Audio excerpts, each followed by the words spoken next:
My life with my wife Janice was fulfilling, if not exhilarating. We were both teachers, and though we didn't have children, we often quipped that our students were more than enough. Life was hectic but predictable, precisely how I preferred it. Then came the annual Teachers' Conference, a respite from the usual routine and an opportunity to network with fellow educators. A mini vacation, if you will. Janice and I always looked forward to this yearly retreat. Days were dedicated to professional development, but evenings were for us to relish. This year appeared no different. We had one final evening before resuming our normal lives. After a pleasant dinner and some dancing with colleagues, I felt content.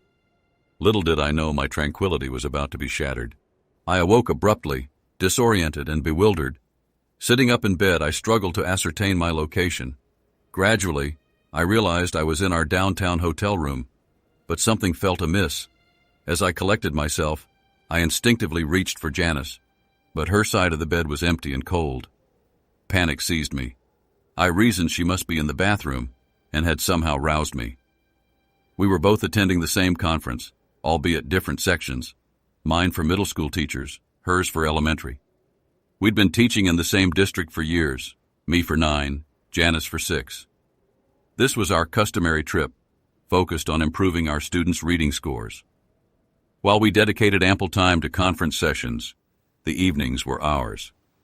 That night, we had dined, danced, and enjoyed the company of friends.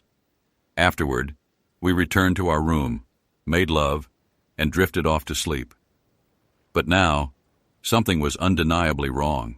I heard voices, not from the bathroom, but from the adjoining room. The connecting door was slightly ajar. Anxiety overwhelmed me.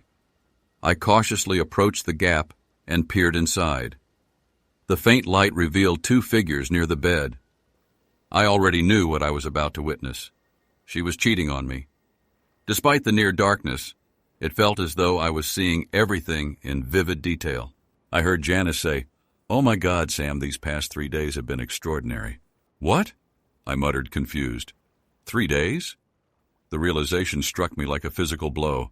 I had been utterly oblivious. "Our lunch on Wednesday was fantastic," Janice continued.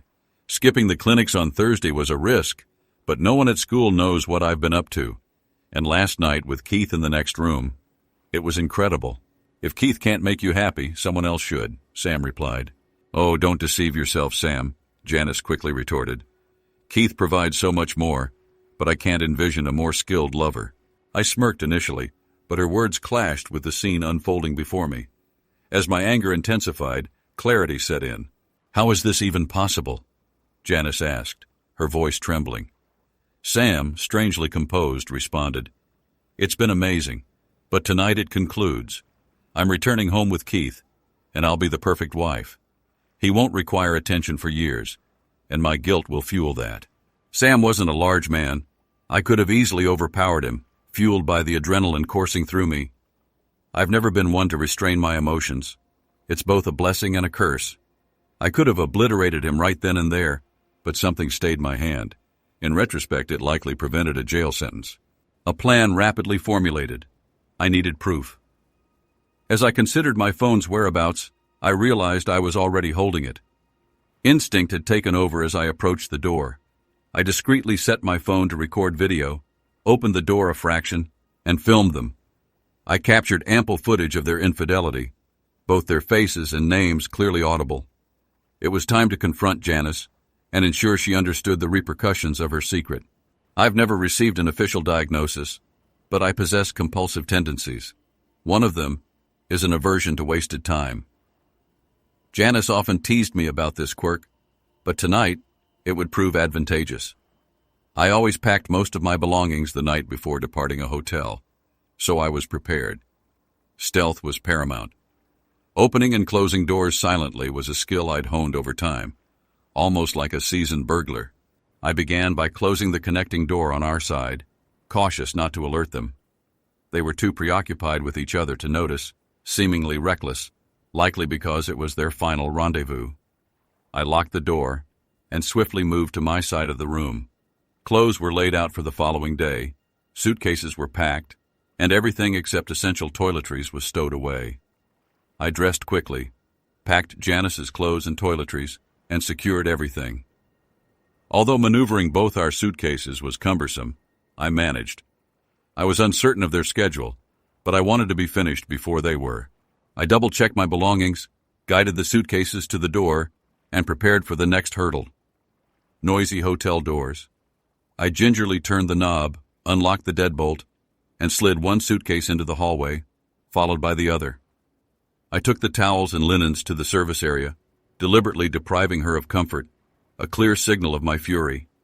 Moving rapidly but quietly, I returned to the room, no longer our room. The most challenging aspect was extracting the second suitcase without slamming the door. I somehow managed to catch the handle just in time. It wasn't easy, but fortune favored me. I went to the front desk and informed the clerk that we had an emergency and needed to check out immediately.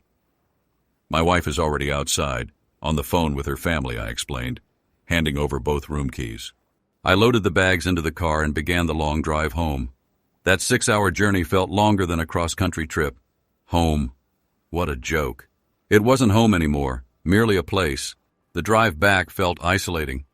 I was already thinking like a single man, not a husband, and that realization filled me with both sadness and resentment. The journey felt even more desolate as it stretched on, starting around 3 a.m. In retrospect, departing early was a blessing, as the first 2 hours are a blur. Another small mercy was avoiding the hangover I might have otherwise endured. I'd still be in the dark, oblivious. Or perhaps she was right, and we would have woken up later, had breakfast, and discussed the week's insights. The sun rose, but my mind remained foggy. I needed sustenance and caffeine, so I began searching for fast food exits. My phone had a handy app, displaying nearby highway off-ramps, but I was startled to see 3 missed calls and several text messages from unknown numbers. I hadn't even registered the notification beeps, a testament to my mental detachment during the drive. It was another indication I needed to stop, get out of the car, and clear my head. The missed calls and messages were undoubtedly from Janice, likely using Sam's phone and the hotel line to contact me. I deleted them all without reading more than a few words. "Keith, where are you?" "Please call," one text pleaded. Yeah, that wasn't happening anytime soon. I stopped for a quick bite, stretched my legs, and used the restroom. The more distance I put between us, the better I would feel, or so I told myself. Why? Why? Why? The question echoed in my mind. I'm not an easy person to live with, and Janice knew that. I'm a workaholic, perpetually striving to be the best educator possible. She shared a similar drive, or so she professed. That's partly why we hadn't started a family yet. We were both dedicated to our careers and our students, whom we often referred to as our kids. I'm trusting, sometimes excessively so. I readily offer my trust until it's broken, and then it's irrevocably lost. Janice knew this. She had witnessed me lose faith in colleagues and students who had been dishonest or misleading.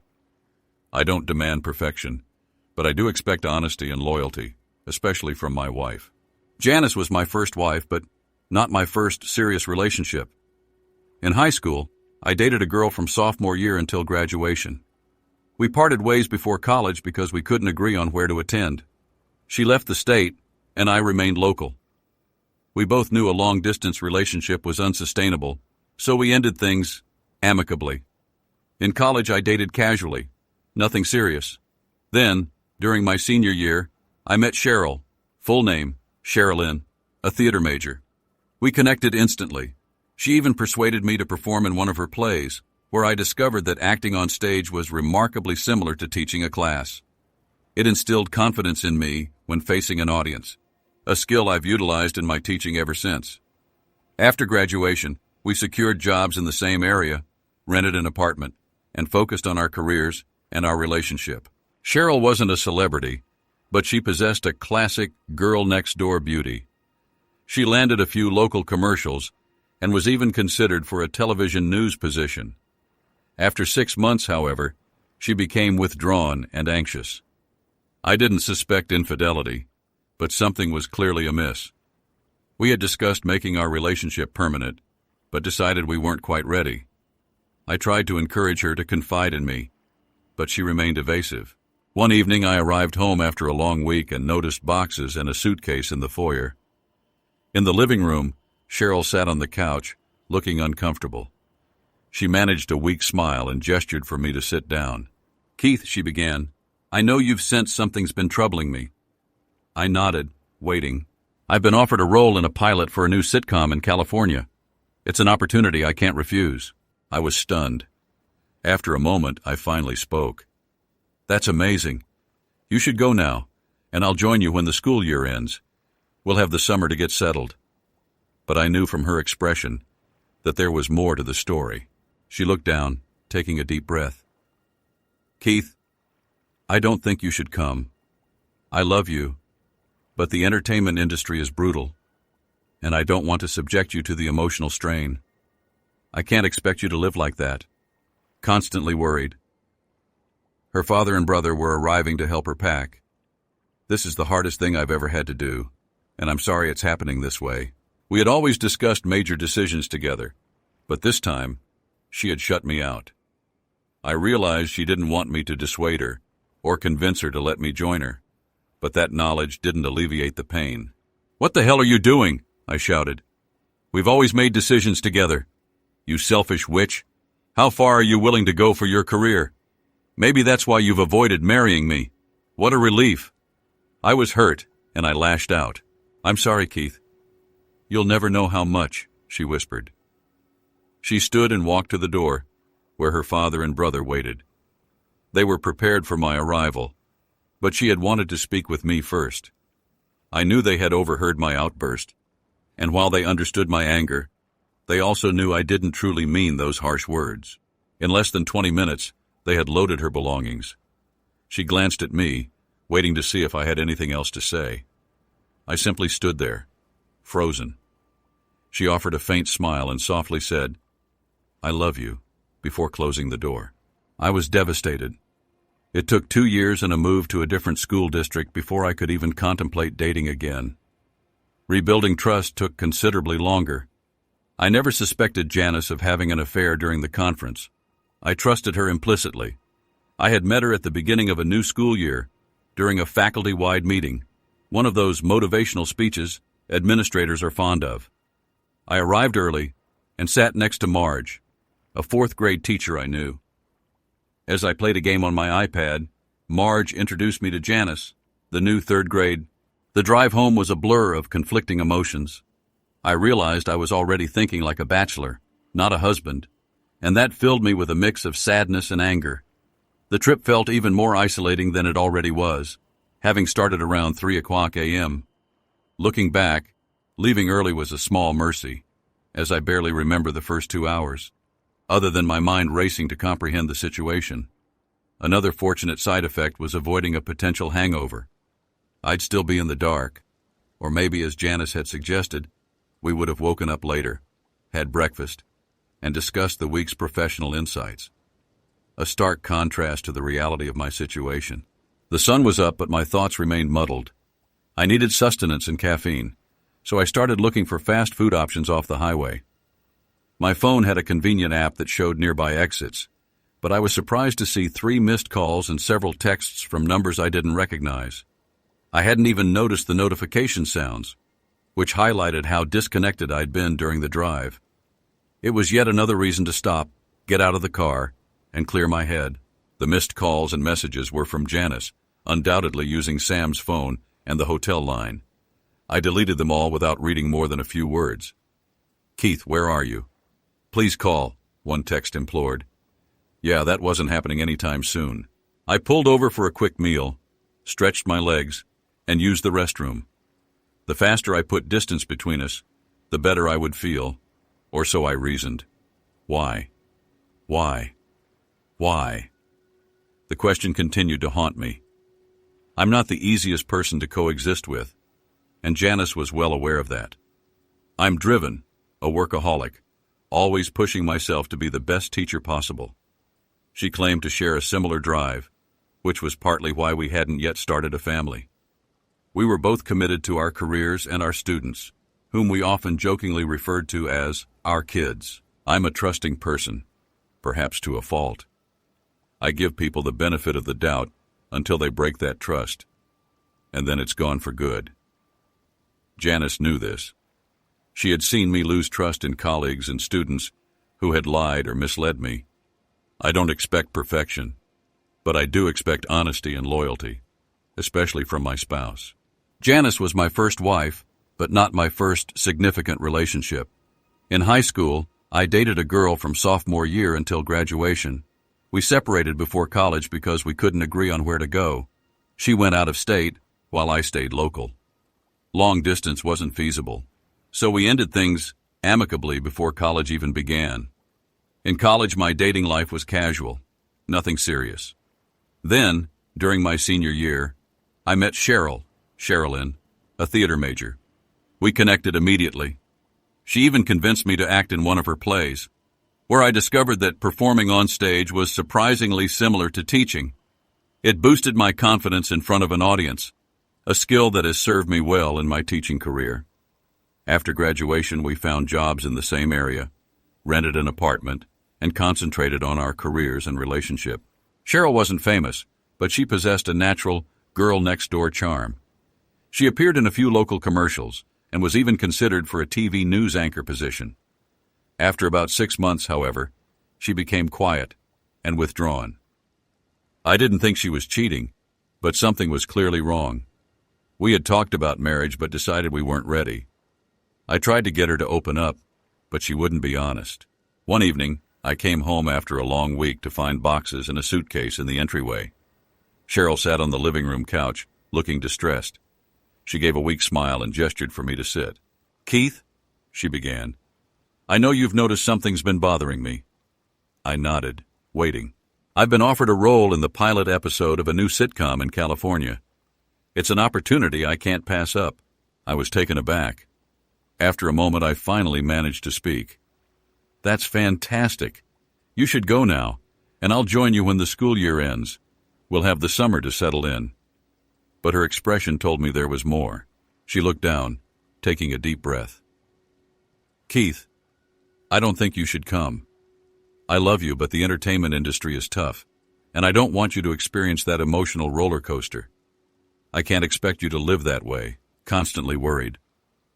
She told me her father and brother were coming to help her pack. "This is the hardest thing I've ever done, and I hate that it's happening like this. We always made major decisions together, but this time she'd excluded me. I knew she didn't want me to talk her out of it, but that didn't make it any less painful." "What the hell are you doing?" I yelled. "We always make decisions together, you selfish witch. How far are you willing to go for your career? Maybe that's why you've avoided marrying me. What a relief." I was hurt, and I wanted to inflict pain in return. "I'm sorry, Keith." "You'll never know how much," she whispered. She stood and went to the door, where her father and brother were waiting. They were ready to go when I arrived, but she had wanted to talk to me first. I knew they'd overheard my outburst, and while they understood my anger, they also knew I didn't really mean it. In under 20 minutes, they loaded her belongings. She looked at me, waiting to see if I had anything else to say. I just stood there, numb. She gave me a weak smile and softly said, "I love you," before closing the door. I was heartbroken. It took me 2 years and a move to another school district before I could even consider dating again. Rebuilding trust took much longer. I never suspected Janice of infidelity during the conference. I trusted her completely. I met her at the start of a new school year, during a faculty meeting, one of those motivational sessions administrators love. I arrived early and sat next to Marge, a 4th grade teacher. While playing a game on my iPad, Marge introduced me to Janice, the new 3rd grade teacher. We started chatting easily, and I invited her for coffee after the meeting. We ended up having dinner that night and made plans for another date on Friday. Our relationship progressed quickly, and we set a June wedding date. Trust. I believed our marriage was rock solid. We communicated openly, had a fulfilling, intimate life, shared common goals, and were eager to start a family. Naivete. No one enjoys emotional pain, and we often subconsciously shield ourselves from things that might hurt us. I trusted Janice implicitly, never imagining she would betray me. I was blind to her actions, giving her free rein because I refused to acknowledge the truth. Just like with Cheryl, she made selfish choices without considering me. I was a fool. She would probably tell me it meant nothing, that she didn't intend to hurt me, and so she concealed her impulses. I started paying more attention to the road, but time still felt distorted. I realized I was about an hour from home, and it was nearing 8 o'clock a.m. I needed to make a few stops, so I pulled over at a hardware store, then Radio Shack, and finally a liquor store. It was early, but I knew I'd need something to numb the pain once I stopped moving. I estimated I had 12 to 24 hours before Janice arrived. I had left her in a precarious situation, without her phone or laptop, and she would likely rely on my family for assistance, unsure of what I had told them. When I got home, I kept myself busy. I changed the locks, set up a recorder and webcam in the living room, unpacked my suitcase, and left hers outside. I grabbed trash bags and boxes from the garage and started packing her belongings. There would be arguments later, but the majority of the house and its contents belonged to me. I had purchased it before we met, paid off most of the mortgage, and it was solely in my name. I would fight to keep it that way, although I knew I would likely sell it after the divorce was finalized. What was once our home was now just an empty shell, its value plummeting in my mind. I installed phone taps and cameras to document any conversations and locked everything down to prevent Janice from entering without my permission. It's remarkable how much you can cram into a trash bag when you're not concerned about the finer points. I tossed her clothes, jewelry, toiletries into bags and boxes with little regard. It felt like a small, therapeutic act of revenge. I stacked the bags in the garage, filled her car with as much as it could hold, and left the remainder by the garage door, along with her suitcase and travel bag. I didn't want her inside the house when she inevitably arrived. The sun had set, and I had nothing left to do but open the bottle of liquor I had purchased. With each drink, I acknowledged the inevitable confrontation the morning would bring, and I slowly pushed thoughts of my life and marriage aside. The impending hangover would be a welcome distraction. A knock startled me awake, not the hangover I had anticipated. It took a moment to realize the sound was real. Someone was at the front door. Still in my stained clothes from the previous day, I grabbed a robe, threw on some running shorts and a t-shirt, and went to answer. Another knock, followed by a voice. "Mr. Fredericks, this is the police. Please open the door." I opened it just as the officer was about to knock again. "Mr. Fredericks," he inquired, and I nodded, clearly not looking my best. "Mrs. Janice Fredericks is here and says she's locked out of her house," the officer continued. "Officer, Mrs. Fredericks doesn't live here anymore," I stated flatly. A quiet sob came from beside the door. "Aren't you still married, Mr. Fredericks?" the officer asked. "For now," I replied, "but by tomorrow morning I'll rectify that. Unless the law dictates I must let her in. Her belongings are in her car and out front. I've canceled her phone, credit cards, and insurance." The officer frowned. "Is all of that truly necessary?" "Yes, officer." "Absolutely," I said, then closed the door. From the window, I watched as the officer escorted Janice back to her car. She looked terrible, disheveled, and wearing clothes that didn't suit her. I felt a twinge of conflicting emotions. A part of me knew she deserved it, but another part still remembered the woman I had once loved. Compassion quickly faded, and I turned away. I spent the rest of the night canceling our joint credit cards, her cell phone service, and the car insurance. I researched top divorce attorneys online and scheduled consultations. Tomorrow, I would begin rebuilding my life. Morning arrived, and I felt marginally better than the previous day, although still exhausted and overwhelmed. I had a plan: shower, breakfast, change into clean clothes, then off to meet some new allies, lawyers. I needed an advocate to help me salvage my dignity. By contacting four, I hoped to limit Janice's options. Yes, I can be selfish too. The primary takeaway from the consultations was that I would likely retain the house, although it wasn't guaranteed. Since a portion of the mortgage had been paid during our marriage, she had some equity. Our pensions and salaries were comparable. While my evidence might provide leverage, using it as a threat could be construed as extortion. Still, possessing those recordings should help me avoid paying alimony or splitting my pension, and perhaps even help me keep the house. It's absurd that infidelity holds no legal weight in our state. Like most others, divorces are granted on the basis of irreconcilable differences. Her cheating was merely considered a poor choice. The issue for me wasn't Sam, it was her broken vows. That's why I wouldn't allow her back in the house. I urged my chosen lawyer, Jackson, to pursue a breach of contract lawsuit against both her and Sam in case she attempted to obtain a court order granting her access to the house. Jackson cautioned that it was a long shot, but I insisted it was a matter of principle. I wanted her constantly reminded of her betrayal. I wanted her to understand the potential damage to her family relationships and teaching career, especially considering her actions occurred while representing the school district at a conference. If the truth became public, rumors would run rampant, particularly among those who were present. We planned to serve her with divorce papers on Thursday, once we determined her whereabouts. I had a few ideas and relayed them to Jackson, who agreed to handle the matter. The only person Janice could likely rely on was Marge. Marge had been my close friend and the one who introduced us. They had become best friends as well. I suspected Janice had fabricated a story to garner Marge's support, but the fact that I hadn't heard from Marge suggested she was skeptical of Janice's version of events. Still, Marge was loyal and probably felt obligated to help, even if she didn't entirely believe Janice. I wish I could say I replayed the entire scenario repeatedly that day, but I didn't.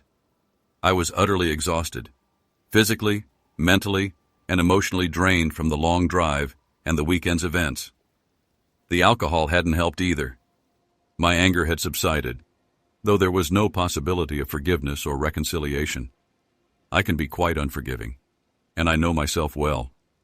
However, I wasn't going to publicly humiliate her either. I was trapped in a state of limbo, somewhere between forgiveness and revenge. By Monday night, I realized staying home wasn't helping. Being surrounded by memories only intensified my depression. I decided a road trip was in order.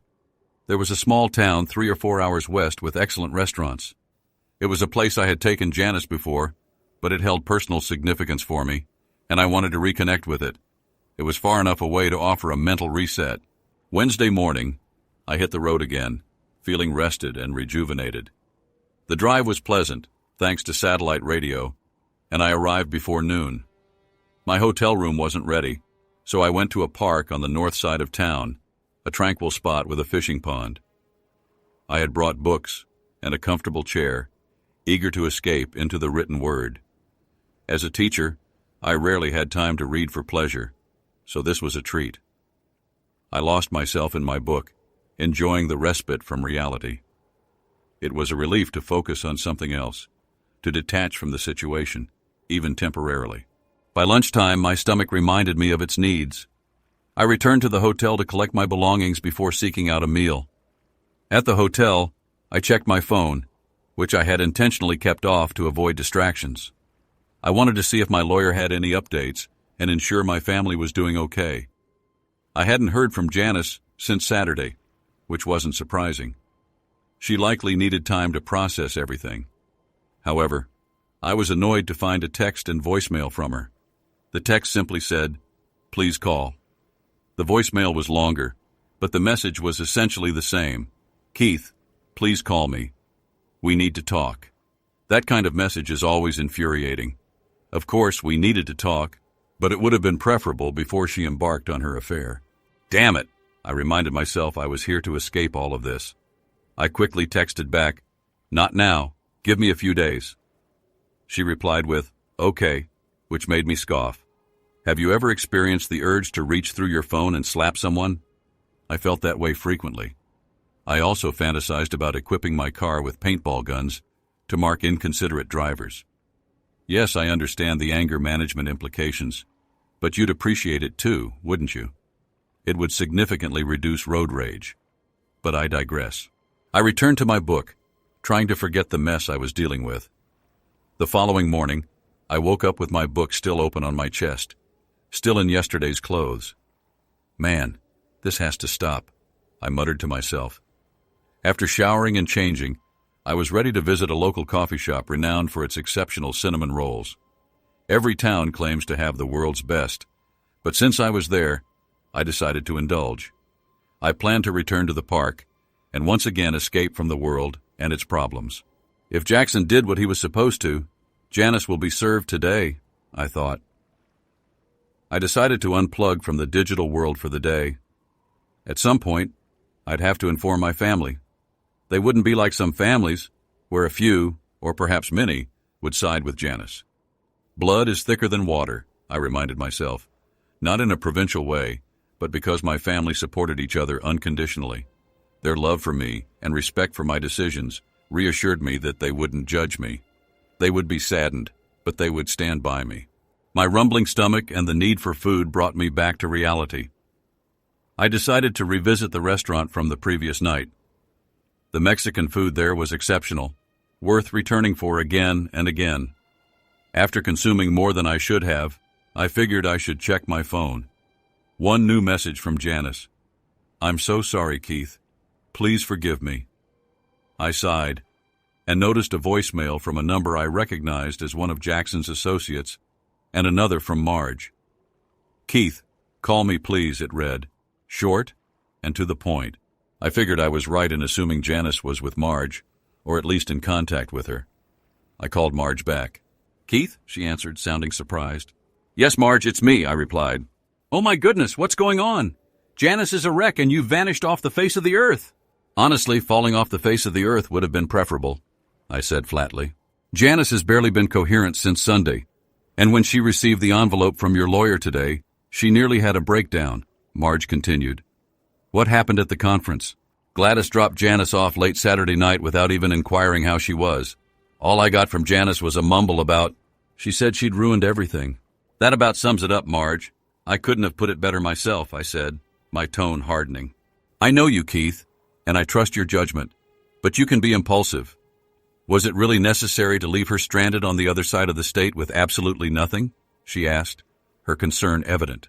"Here, this will explain," I interrupted, ending the call and sending her the video.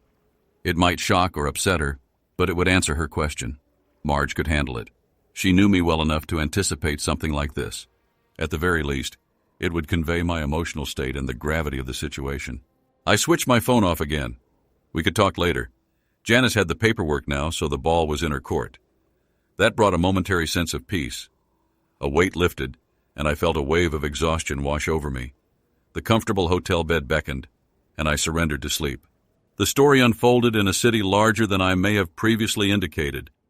It was substantial enough to have a small college serving the region. Like most college towns, it boasted a popular local pizza place catering to the student population. In my world, pizza was a staple food group, suitable for both dinner and breakfast. I headed towards the campus to place my order. While waiting in line, I noticed a woman about my age who looked vaguely familiar. Initially, I thought she might be a former student from my early teaching days, but something felt off. When it was my turn to order, I realized she was staring at me with the same puzzled expression I was giving her. I ordered the King of the Hill, a colossal meat lover's pizza. As I turned to leave with my order, it struck me. "Darcy?" I whispered, barely audible. This was Darcy Green, my high school sweetheart. "Small world, Mr. Disney," she quipped. I walked back to the counter to pay and caught her eye. She had recognized me, too. We exchanged amused smiles that quickly erupted into full-blown laughter at the sheer improbability of our reunion. "Darcy," I exclaimed, still chuckling. "My God, Keith, is it really you?" she replied, standing up and embracing me. "In the flesh," I said, hugging her tightly. We broke the embrace, still laughing. "What are you doing here?" I asked as we sat down. "I work at the college as a business professor. My ex-husband got a job in administration, and it just so happened a position opened up that was perfect for me." She noticed me glancing at her left hand and added, "Well, now he's my ex-husband. Apparently, he had a penchant for female students, and I don't share. And by share, I mean the STD he gave me," she said, clearly irritated. "I'm sorry, Darcy," I winced. "That's a horrible way to find out." She shrugged. "Keith, it's okay, sweetheart. We've got a lot to catch up on. Some good, some bad. But let's just say, I understand your feelings about fidelity." There was a brief, awkward silence. I decided not to dwell on the current state of my life. I had come here to escape, and I couldn't have asked for a better distraction. We sat at her table until my pizza was ready, then moved outside. A few picnic tables surrounded the pizzeria, some in better condition than others. We found one that was sturdy, yet secluded enough for a private conversation. She shared her story, how she attended college, found the corporate world too stressful, earned her MBA, and realized she was happier teaching future business leaders than being one. They had moved to this town for her ex-husband's job, but she stayed after the divorce. She enjoyed the students and felt she was making a difference. The salary was adequate, and single life provided everything she needed and wanted. Dating? I inquired, curious. Yeah, she admitted, but nothing serious. I shared my story, and she seemed particularly captivated by the parts involving Cheryl. I could tell she saw parallels between Cheryl's choices and her own, and could relate to my feelings of abandonment. She nodded sympathetically when I described Cheryl's decision to leave. I saw her expression brighten as I spoke about my passion for teaching and my students. The weight returned when I mentioned Janice. She remained emotionally present as I recounted my discovery from almost a week ago. "Oh, Keith, I'm so sorry," she said, her voice cracking as she hugged me tightly. I felt my composure crumbling, and she held me as I let my emotions pour out. We remained there for a long time. After I regained control, she reassured me that everything would be all right. "You'll hurt for a while," she said, "but I promise you'll live and love again." Later that night, I woke up disoriented. The room felt unfamiliar. It took a moment to realize I was still in my hotel room. I was fully dressed, and to my surprise, I wasn't alone. I turned to see Darcy holding me close, still in her clothes from the previous evening, her face peaceful as she slept, snoring softly. I smiled. Nothing wrong here, I thought. She had stayed to comfort me after my emotional breakdown. But what actually roused me was my body's morning needs. I tried to move discreetly, but Darcy stirred and woke up. "Keith, are you okay?" she asked sleepily, her smile still carrying that youthful joy I remembered. "Yeah, Darcy, everything's fine. Sorry I woke you," I replied. After freshening up, we went down to the lobby for breakfast. Darcy wasn't particularly hungry, and without a change of clothes, she decided to stay with me anyway. While waiting in line for coffee, I checked my phone. There were a couple of voicemail messages waiting, one from Marge and one from Jackson, confirming the divorce papers had been served. There was also a missed call from my parents. Word must have reached them. I also had a missed call from an unknown number. With 2 coffees in hand, I returned to Darcy. She took a sip and grimaced. "Meh," she commented, making a face. We talked about the previous night, and she reiterated her advice. "Keith, you need to go home," she said firmly. "I don't have a home," I replied, feeling lost. "You know what I mean," she insisted. "You're going through a lot right now, but the grieving process has to happen, for your sake and Janice's. You need to start concluding this relationship, whatever it is, so you can move on." "I know you're probably right," I admitted, "but it's not easy." "I know that too, Keith," she said softly. "But you're right. Wallowing in self-pity will only lead to a deeper depression, and it'll be harder to climb out of." Her gaze softened, and I could sense a deep, caring empathy in her eyes. Not physical, but the emotional connection I had been craving. "I'll be here, Keith, when you're ready. I'll be here for you," she said, flashing a mischievous grin before glancing around and giggling. Well, not right here. Darcy was right, of course. I packed my bags, prepared to confront the future. The drive back didn't feel as long or as emotionally draining as it had a week ago, although in some ways, it felt like a lifetime had passed. The trip took longer than usual, but I wasn't in a hurry. I needed to formulate a plan. I spent the drive considering whom I should talk to and what steps I needed to take. When I regained cell service, I called Marge. "Keith, thank God, where are you? How are you? Why did you disappear?" she asked, her worry evident. "I'm coming home," I said, cutting through her questions.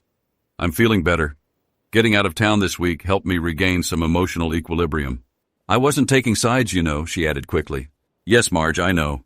Janice is essentially on her own here, and I'm glad she has you to lean on."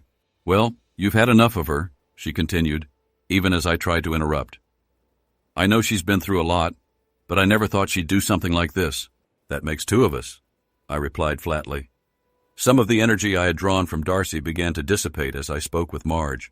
A good friend advised me to stop moping around and figure out how to move forward, I said. That should probably start with talking to Janice. I've been thinking about what might help me get through this. Please don't take this the wrong way, but how is she doing? I asked cautiously. She was an emotional wreck for a while, Marge responded. What she endured to get back here took a toll on her. Being alone, without you, and realizing she messed up, it's been a lot. She finally told me everything that led to your leaving. Everything? I asked, a bit surprised. Well, she doesn't know how much you know, but she realizes it's enough to irrevocably damage your relationship. On the surface, I think she's hoping things can be salvaged, but deep down, she probably knows they can't, Marge admitted. Being coddled has really broken her down, and she's just now starting to talk and eat again. I can't even imagine how you feel, Keith. I won't lie, Marge. I feel as useless as a fart in the wind, I said with a wry smile, finally having the opportunity to use that phrase. It's all I can do to stay focused. I'm not sorry she's miserable. This mess is entirely her fault. I know, honey, and so does she, Marge said gently. When she was lucid enough to talk, she told me everything. She explained why she did it, although even she doesn't fully understand. So what's the word around town about Janice and me? I asked, curious.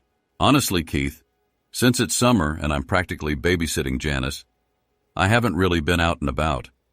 There's plenty of gossip, I'm sure, and some people are probably enjoying the drama. You know how people are. They thrive on other people's pain. So no one has talked to her about it, not that I know of. But if she hasn't been on her phone, it's doubtful, Marge said. I sighed.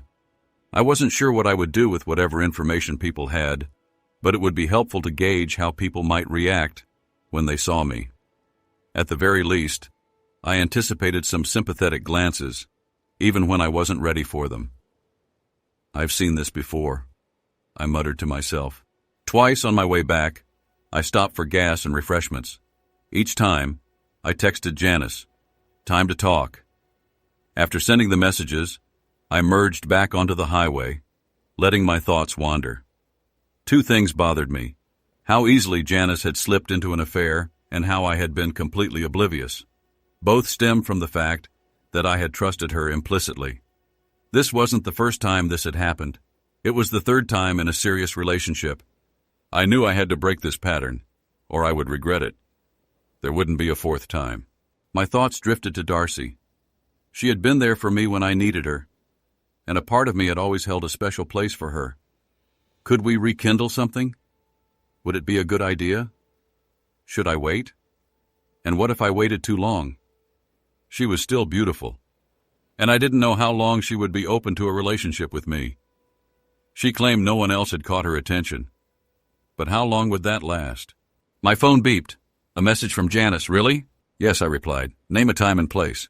Okay, where should we meet? Somewhere safe, but private.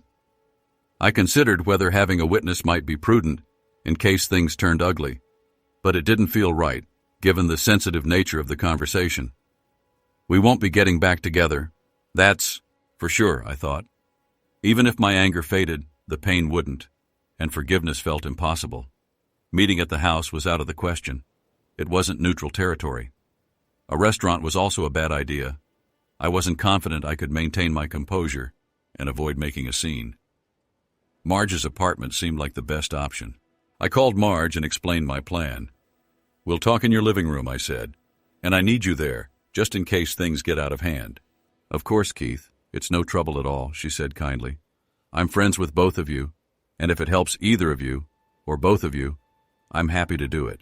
I thanked her and kept the call brief. After pulling over, I sent Janice another text. I'll be there tomorrow at 1 o'clock. Then I switched off my phone. The remainder of the drive home was filled with a sense of foreboding. My head and heart raced with uncertainty. The next morning, I woke up and stared at the ceiling. Acceptance. Isn't that the final stage of grief? I asked myself. Though forgiveness and forgetting were still a long way off, I was beginning to accept the situation. I was disappointed in Janice's choices and in my own blind trust. but I had stopped blaming myself. It was simply a detour in the road of life, and I was ready to move forward.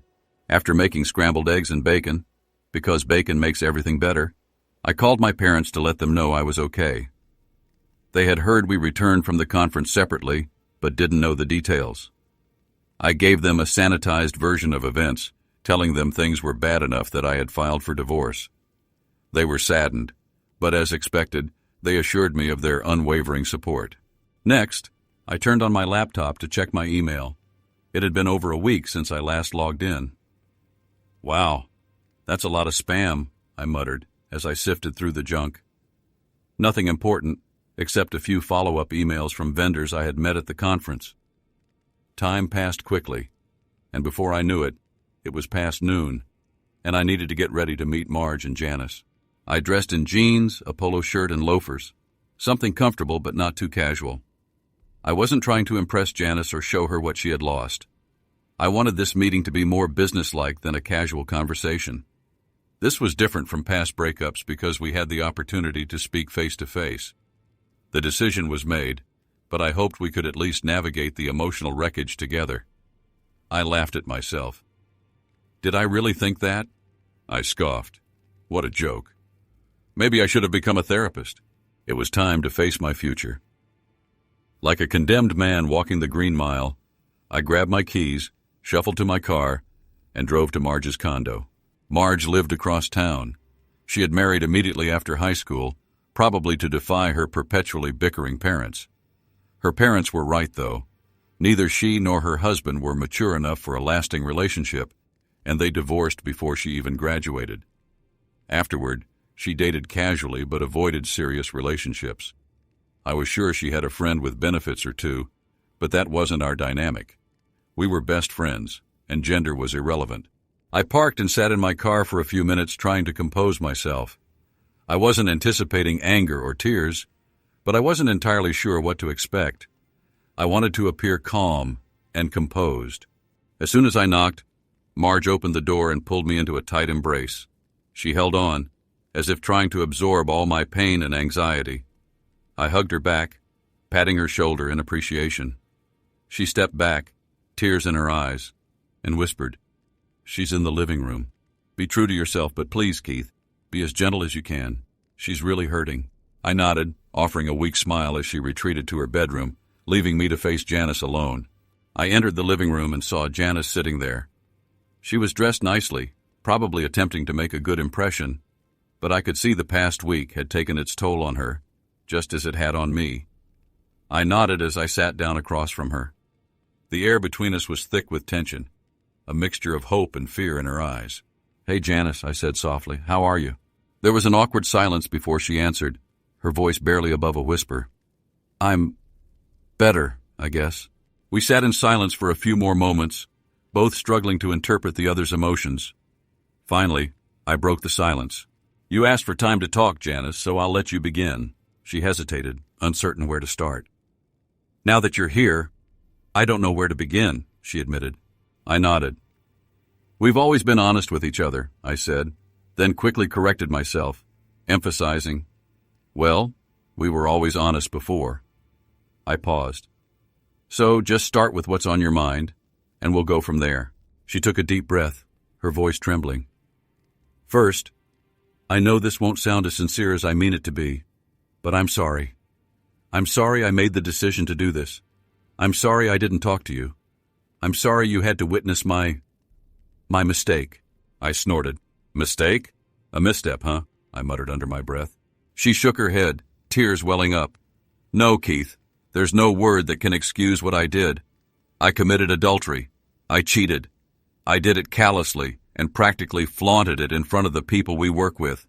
I selfishly decided to experiment and shut you out, whether I consciously realized it or not. I did all of this and rubbed it in your face." She paused, wiping away her tears. "I acted promiscuously, and I've paid the ultimate price for it." I sat back observing her as she spoke. There was no doubt she was genuinely remorseful, not just because she had been caught, but because she knew she had destroyed everything. I could see the guilt consuming her, and a part of me almost felt compelled to comfort her. So you're telling me this just happened? With him? Without any real reason? I asked, trying to remain focused. In a way, yes, she replied, her voice trembling. So much has been happening lately that I can't even pinpoint what triggered it, or why. It was a massive lapse in judgment. We attended a few sessions together at the conference, and on the first day we started talking. He seemed to appreciate my sense of humor, and I enjoyed his laughter and his insights on teaching. After lunch, we hugged before heading to our next sessions, and it felt special. Not like what you and I have, but it felt exciting. I wasn't seeking anything else, Keith. Please believe me. She paused, her eyes welling up. We kissed, she admitted, her voice breaking, and that kiss stayed with me for the rest of the day. I stared at her, my stomach churning. Kissed? I muttered sarcastically. So you didn't think it was necessary to tell me you'd found someone new? She shook her head. No, Keith. He wasn't a replacement. I never felt like I was replacing you. It was just electric, dangerous, like when we used to push boundaries in public. But this time, I was reckless. I crossed a line, and now I have to live with the consequences. Her words hung in the air, heavy with regret. I looked at her, torn between anger and sadness. Have you seen a doctor? I asked abruptly. She blinked, confused by the sudden change of subject. No, not yet, but Marge gave me some therapist recommendations. No, Janice, I'm not talking about a therapist, I interrupted coldly. I'm talking about a doctor. You might have contracted something. Her eyes widened as she understood my meaning. I didn't even consider that, she stammered. He told me he was clean. I laughed bitterly. Of course he did. And you believed a man who was willing to sleep with another man's wife? Truly trustworthy. She lowered her head, sobbing softly. Keith, what have I done? She whispered between sobs. You risked your life, your health, and your marriage for a fantasy, I replied, my voice hardening. Let's hope all you lose is your marriage. Janice's tearful eyes met mine, pleading silently for me to reconsider. But behind that plea, I saw the understanding that this was the end. Therapy would be beneficial for her. She needed to understand why she made those choices before she could move on. I didn't want to completely crush her, but she needed to grasp the gravity of her actions. I watched her cry for a while longer. There was no satisfaction in it, no sense of victory. I could see she was hurting almost as much as I was, and that it would take her a long time to heal. But love doesn't simply disappear, it transforms. In this case, it had morphed into pain, anger, and disillusionment, and I stood up, ready to leave. Janice rushed over and hugged me tightly, clinging to the last vestiges of hope. I'll regret this forever, she whispered, her voice trembling. But if you give me another chance, I'll spend the rest of my life making it up to you. I sighed. I'll regret it too, Janice. But I don't think I can ever trust you again, and neither of us deserves to live like that. She shuddered, holding me a little longer before releasing her grip. As I turned to leave, she called out, I still love you, Keith Fredericks. Her voice filled with sorrow. I know, Janice, I replied softly, I know. Marge must have been listening for the right moment because she emerged just as I walked past. She gave me another hug and walked me to the door. You know I'm no expert, but are you sure you can't forgive her? She asked. No, Marge, I said with a sad smile. Someday I'll forgive her, but the problem is, I'll never forget. And by the time I've forgiven her, the damage will already be done. We wouldn't survive that. She nodded, kissed my cheek, and watched me walk away. The divorce proceeded smoothly, without unnecessary drama. We didn't have many assets, and Janice's remorse meant the house wasn't a point of contention. Her attorney wasn't pleased with her decision to agree to whatever terms I proposed, but I was fair regarding our financial and physical assets. We hadn't been married long enough to accumulate significant wealth or investments, so it was relatively straightforward. Her lawyer even suggested couples counseling, but Janice declined, saying it would be a waste of time and money. I later heard she had started seeing a therapist. Marge and I stayed in touch, and she was always there for me when I needed to talk or vent. We remained close friends, and I was grateful for that. But we both knew she wasn't my best friend anymore. That place had been reclaimed by my first best friend, Darcy. Darcy and I started spending more time together. Mostly, I visited her, but since we were both teachers, we had summers free to travel to see each other or spend long afternoons together without the demands of work. It didn't happen overnight, but after a few weeks we started reconnecting, rekindling the bond we had shared all those years ago. It was several weeks before Darcy and I made love again. I wanted it to be special. I could sense she was ready, perhaps a little impatient, but I wanted it to be meaningful. I booked a hotel room in her city, coincidentally the same one where she had comforted me during my breakdown. After dinner, she was slightly tipsy and laughing as we returned to the hotel. "So, you're going to make me a liar, huh?" she teased, giggling. I smiled. "Technically, yes," I replied, "but this is where I knew I wanted a future with you." Her laughter ceased, replaced by a broad smile. She jumped into my arms, and this time, we didn't wake up fully clothed. Darcy and I have been married for almost 2 years now. Though it didn't happen immediately, we were both cautious about committing to another long-term relationship. I stayed. I remained at my school for another year, but the long-distance relationship strained our rekindled romance. Fortunately, a social studies teaching position opened up in Darcy's city, and I was hired. I sometimes wondered if her colleagues at the college had influenced the hiring decision, but ultimately, it didn't matter. After a year together, we felt confident and secure in our relationship, and I proposed. We set a date for the following summer. Before the wedding, Darcy did something unexpected. She contacted Cheryl. It took some effort, but she eventually reached her through her manager. When Darcy told me, I was surprised but also curious. I picked Cheryl up from the airport. She looked as stunning as she had when she left years ago.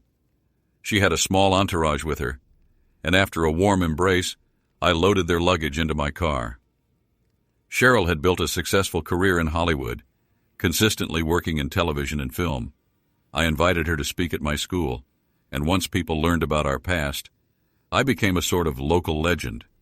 Even the male teachers and some students viewed me with newfound respect. After the school day ended, Cheryl and I sat in my classroom, reminiscing. She sensed I had questions, and eventually addressed the most pressing one.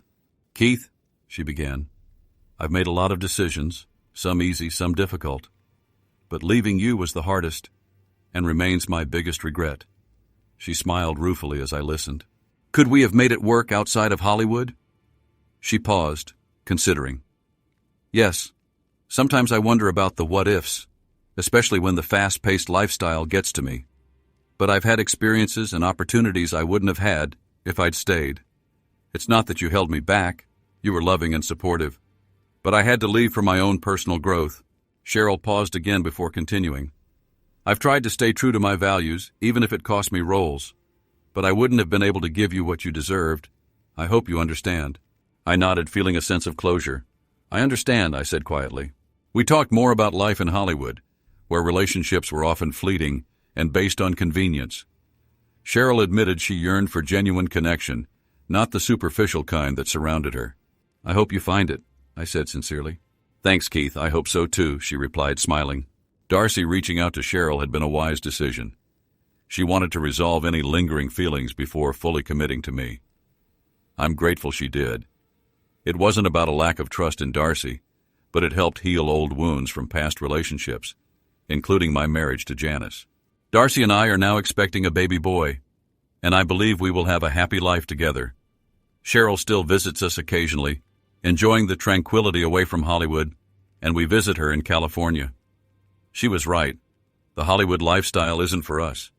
It's fun to visit, but we are happiest in the life we've created together. Janice moved back near her hometown, found a teaching position, and occasionally sends us letters. She has a new boyfriend, and I hope she has learned from her past mistakes and can fully commit to him.